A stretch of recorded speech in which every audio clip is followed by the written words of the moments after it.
Hello मित्रों, नमस्कार। मैं रमेश मौर्य और स्वागत है आप सभी का श्री बालाजी पीएससी एकेडमी में। मित्रों, समाज से संबंधित पार्ट 1, पार्ट 2 और पार्ट 3 तीनों वीडियो हम अपलोड कर चुके हैं।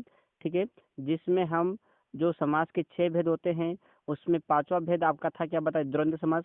वहां तक बहुत अच्छे से विस्तार से देख चुके थे। आज यह समाज के भेद में आपका 6वां भेद है, जिसका नाम क्या है, बहुब्रीहि समास। तो बहुब्रीहि समास को भी हम अच्छे से विस्तार से देखते हैं। क्या है बहुब्रीहि समास, इसके ऊपर थोड़ी सी चर्चा करने का प्रयास करते हैं। तो जिस समस्त पद में कोई पद प्रधान नहीं होता है, क्या बोला गया है कि जिस समस्त पद में कोई पद प्रधान नहीं होता है, ठीक है, तथा दोनों पद मिलकर किसी तीसरे पद की ओर संकेत करते हैं, उसमें कौन सा होता है आपका, बहुब्रीहि समास होता है। ठीक है, मतलब क्या कहा गया है कि बहुब्रीहि समास में कौन सा पद प्रधान होता है। तो बहुब्रीहि समास में ना तो प्रथम पद और ना ही द्वितीय पद, यानी कि पहला और दूसरा दोनों पद की प्रधानता नहीं होती है। और साथ ही अगर आप देखते हैं तो इसमें पूर्व पद और उत्तर पद दोनों पद मिलकर किसी तीसरे व्यक्ति या वस्तु की ओर संकेत करते हैं, इसे ही क्या कहते हैं, बहुब्रीहि समास। चलो इसके कुछ एग्जाम्पल देखते हैं, जिसके माध्यम से हमें और बेहतर तरीके से समझ में आ सकता है। अब यहाँ पर एग्जाम्पल पहला आप देख पा रहे हैं। एग्जाम्पल पहला क्या है, लंबोदर। ठीक है, क्या बताए, लंबोदर। आप लंबोदर में पहला जो पद है आपका वो क्या है बताइए, आपका लंबो, और दूसरा पद क्या है बताइए, आपका दर। तो यहाँ पर लंबो और दर ये दोनों मिलकर किसी तीसरे व्यक्ति की ओर संकेत कर रहे हैं, कैसे बताइए। तो इसको जब हम लंबोदर को संक्षेप में जब बोलते हैं तो क्या हो जाएगा, लंबा है उदर जिसका। क्या बताइए, लंबा है उदर जिसका। तो लंबा है उदर जिसका, ये किसकी ओर संकेत कर रहा है बताइए, गणेश जी की ओर। बताइए किसकी ओर संकेत कर रहा है, गणेश जी की ओर। तो ये यहाँ पर पूर्व पद और आपका उत्तर पद ये दोनों मिलकर किसकी ओर संकेत कर रहे थे बताइए, गणेश जी की ओर। तो यहाँ पर कौन सा समास होगा आपका, बहुब्रीहि समास। साथ ही दूसरा एग्जाम्पल अगर देखते हैं, क्या है, दशानन। तो अब यहाँ पर दशानन में आप कहेंगे कि सर बोले दशानन में तो हमारा कौन सा समास है बताए, तो द्विगु समास है। क्योंकि हमने समझ रखा है कि द्विगु समास में जब भी बात आती है तो यदि पूर्व पद संख्यावाचक है तो वहां पर कौन सा समास आता है बताए, तो वहां पर कौन सा समास आता है, द्विगु समास। इसके कुछ अपवाद है जो मैं आपको अंत में समझाऊंगा। ठीक है, इतनी बात समझ के नहीं बताए, थोड़ा धैर्य बनाए रखें। तो यहाँ पर अब पूर्व पद के आपका 10 और उत्तर पद क्या आपका आनंद। तो यहाँ पर 10 है आनंद जी इसका। ठीक है, तो यहाँ पर पूर्व पद और उत्तर पद ये दोनों मिलकर किसकी ओर संकेत कर रहे हैं बताइए, रावण जी की ओर संकेत कर रहे हैं। मतलब 10 किसके मुँह सिर होते हैं बताइए, 10 सिर किसके होते हैं बताए, रावण जी के। तो यहाँ पर पूर्व पद और उत्तर पद किसकी ओर संकेत कर रहे थे, रावण जी की ओर संकेत कर रहे थे बताए। तो यहाँ पर कौन सा समास होगा बताए आपका, तो बहुब्रीहि समास होगा। तीसरा है, और तीसरा क्या बताए, महावीर। अब महावीर में पूर्व पद क्या आपका महा और उत्तर पद क्या है, वीर। ठीक है, तो यहाँ पर पूर्व पद और उत्तर पद मिलकर क्या कर रहे हैं बताए। ठीक है, हम इसको संक्षेप में जब बोलते हैं तो क्या बोल सकते हैं, महान वीर है जो। क्या बोल सकते हैं, महान वीर है जो बताइए। तो यहाँ पर पूर्व पद और उत्तर पद ये दोनों मिलकर किसकी ओर संकेत कर रहे हैं, हनुमान जी की ओर संकेत कर रहे हैं। तो यहाँ पर भी कौन सा समास होगा आपका बताइए, बहुब्रीहि समास। उसके बाद क्या है, चतुर्भुज की चौथा एग्जाम्पल। यहाँ पर पूर्व पद क्या है, चतुर, और यहाँ पर उत्तर पद क्या है, भुज। ठीक है, बताइए यहाँ पर चतुर्भुज को जब हम संक्षेप में बोलते हैं तो क्या बोल सकते हैं बताइए, चार है भुजाएं जिसकी। क्या बोल सकते हैं, चार है भुजाएं जिसकी। अब चार भुजाएं किसकी होती है बताइए, विष्णु जी की। किसकी होती है, विष्णु जी की। तो यहाँ पर पूर्व पद और उत्तर पद दोनों मिलकर किसकी ओर संकेत कर रहे थे आपके, तो विष्णु जी की ओर संकेत कर रहे थे। इसलिए यहाँ पर भी कौन सा समास होगा आपका, बहुब्रीहि समास होगा। उसके बाद पांचवा है, और पांचवा क्या है, प्रधानमंत्री। अब प्रधानमंत्री को जब संक्षेप में बोलते हैं तो मंत्रियों में प्रधान है जो।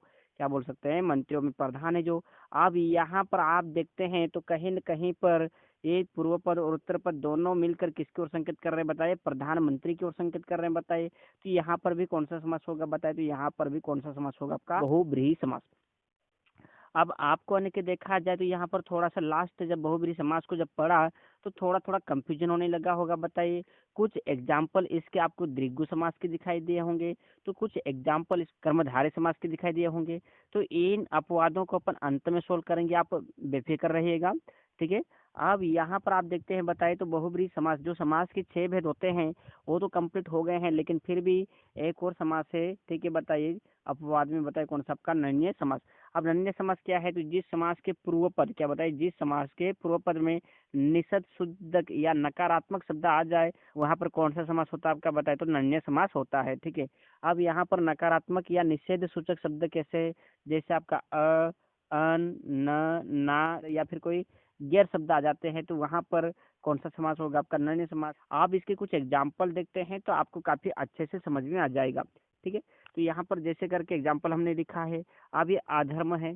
अब अधर्म में पूर्व पद क्या है आपका अ है, तो देखकर ही हम समझाएंगे कि यहाँ पर कौन सा समास है आपका नन्य समास है। ठीक है, उसके बाद अधर्म यानी कि जब इसको संक्षेप में बोलते हैं तो क्या बोल सकते हैं न धर्म, क्या बोल सकते हैं न धर्म। ठीक है, तो इस प्रकार से यहाँ पर कौन सा समास है आपका निर्णय समास।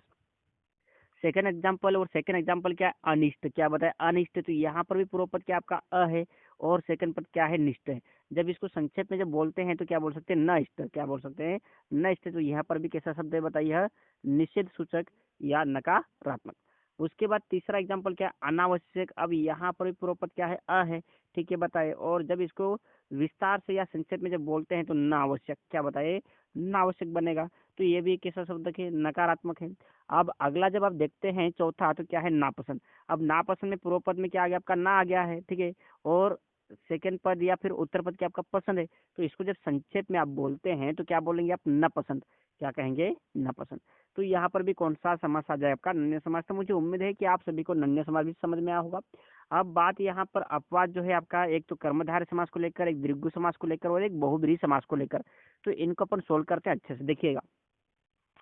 तो कोई सा भी प्रश्न हो उस प्रश्न के आपको कहाँ जाना है बताइए, विकल्प के ऊपर जाना है, किसके ऊपर जाना है, विकल्प के ऊपर जाना है। विकल्प में यदि कर्मधारय समास, दीर्घ समास और बहुब्रीहि समास ये तीनों हो, लग किसी का भी रहो, चाहे यानी कि अपने को आंसर लग रहा है कर्मधारय समास का, चाहे आंसर लग रहा है दीर्घ समास का, ठीक है, तब भी अपना जो आंसर होगा वो किसका आएगा बताए, तो आपका बहुब्रीहि समास का ही आएगा। किसका आएगा, बहुब्रीहि समास का। जब कर्मधारय समास, दीर्घ समास और बहुब्रीहि समास साथ में ही हो, ठीक है बताए, आंसर चाहे जिसका लगे कर्मधारय समास का भी लगे या चाहे दीर्घ समास का ही लगे, आपको आंसर किसके ऊपर क्लिक करना है, बहुब्रीहि समास के ऊपर। ठीक है बताइए। तो मुझे उम्मीद है कि आप सभी को समझ में आ गया होगा। क्या समझ में आया बताइए कि ऑप्शन में कर्मधारय समास, दीर्घ समास और बहुब्रीहि समास हो, और अगर अपने को लग रहा है कि ये कर्मधारय समास आएगा तब भी आपको किसके ऊपर लगाना है, बहुब्रीहि समास के ऊपर।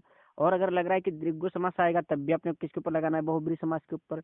लेकिन ऑप्शन में जब बहुब्रीहि समास ना हो तब क्या करेंगे बताए, तो अपना आंसर क्या आ जाएगा, यदि कर्मधारय समास लग रहा होगा तो कर्मधारय समास आएगा, यदि दीर्घ समास लग रहा होगा तो अपना आंसर क्या आएगा, दीर्घ समास आएगा। ठीक है, लेकिन जब बात किसकी बताइए, यहाँ पर बहुब्रीहि समास भी साथ में हो तो अपना आंसर क्या आ सकता है, उस समय बहुब्रीहि समास ही आ सकता है। जैसे प्रश्न नंबर यहाँ पर पहला डाला गया है, और प्रश्न नंबर पहला क्या है, महावीर में कौन सा समास है। क्या बोला गया है कि शब्द महावीर में कौन सा समास है।